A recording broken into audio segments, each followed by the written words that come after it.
भविष्य युवाओं पर निर्भर होता है, लेकिन अगर बात करी जाए आज के युवाओं को लेकर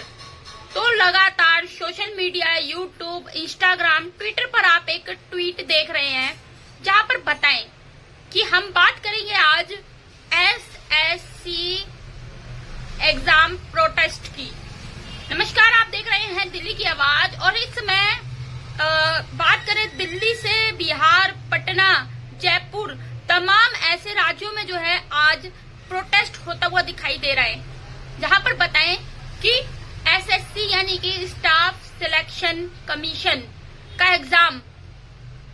26 जुलाई से 1 अगस्त तक होना था, जिस पर तमाम युवा जो है, जो एसएससी की तैयारी कर रहे थे छात्र, वो अपना एग्जाम देने के लिए एग्जाम सेंटर पर जाते हैं। वहां पर जाने के बाद उन्हें पता चलता है कि जिस एग्जाम को वो देने के लिए बैठे हुए हैं उसमें अचानक से कुछ गड़बड़ी होती हुई दिखाई देती है, जहां पर बताया कि एग्जाम देने के दौरान उनके जो माउस है वो काम करना बंद कर देता है। पीछे से जो टाइम है वो ऑटोमेटिकली चलता रहता है और उनके बिना पेपर दिए ही उनका पेपर सबमिट हो जाता है। वहीं दूसरी जगह पता है कि जब वो इस बात पर विरोध करते हैं कि उन्होंने पेपर तो दिया ही नहीं और उनका पेपर सबमिट हो गया, तो उस पर वहां पर जो इंचार्ज होते हैं वो कहते हैं कि आपका पेपर जो है वो हो चुका है, अगर आप यहाँ बैठना चाहते हैं तो बैठ जाइए, अगर आप बाहर चले गए तो आपकी एंट्री नहीं होगी। जहां पर बताया कि ये एक जगह का नहीं, तमाम जगहों पर ऐसे वारदात निकलकर सामने आई। जब विरोध किया तो वहां पर बाउंसर बुलाए गए, छात्रों को पिटवाया गया। आखिरकार जब छात्र इन सारी चीजों से जूझते रहे, जहां पर एक छात्र का जो सेंटर था वो कानपुर उसने डाला था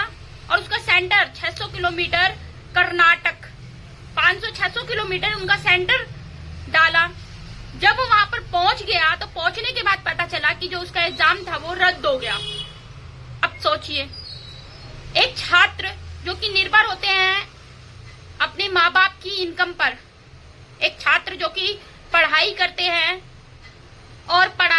करते हैं और अचानक उनके ऊपर में इस तरीके की चीजें निकलकर सामने आए, उनका एग्जाम सेंटर उनका एग्जाम रद्द हो जाए, वहां पर मौजूद जो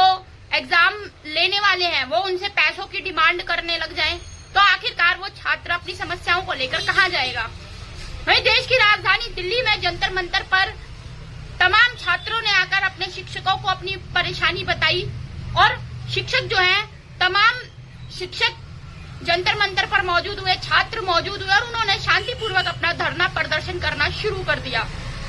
ये धरना प्रदर्शन अलग अलग जगहों पर शांतिपूर्वक हो रहा था, लेकिन अचानक से पुलिस जो है उन्हें डिटेक्ट कर लेती है, उन पर लाठियां बरसाती है, उन पर डंडे मारती है, उन्हें अरेस्ट कर लेती है। जहां पर बताया कि कई शिक्षकों को चोट भी लगी है। एक शिक्षक का वीडियो बहुत जमकर वायरल हो रहा है, जहां पर उनका हाथ टूट गया है। आखिरकार इस देश में अपने लिए आवाज उठाना, इंसाफ के लिए आवाज उठाना भी अब क्या भारी बनता जा रहा है, क्या गलत होता जा रहा है, क्या सिर्फ बर्दाश्त करते रहे गलत। वो छात्र अपनी समस्याएं लेकर कहाँ जाए, शिक्षक आप आखिरकार जब उनके लिए आवाज उठा रहे हैं तो पुलिस है वो दिखाते हुए दिखाई नजर आ रही है, किस लिए अपनी रौब दिखाते हुए नजर आ रही है। डिटेक्ट कर लेती है काफी टीचरों को और उन्हें काफी देर तक घंटों भर बसों में घुमाया जाता है, फिर उन्हें कहीं दूर ले जाके छोड़ दिया जाता है। तो आखिरकार एसएससी एग्जाम पर जिस तरीके से अब ये निकलकर सामने आया, उस पर छात्र और शिक्षकों का मांग है कि जो निष्पक्ष तरीके से ये पूरी जांच कराई जाए, दोबारा से निष्पक्ष तरीके से एग्जाम कंडक्ट कराया जाए और जो हम तैयारी कर रहे हैं जिस तरीके से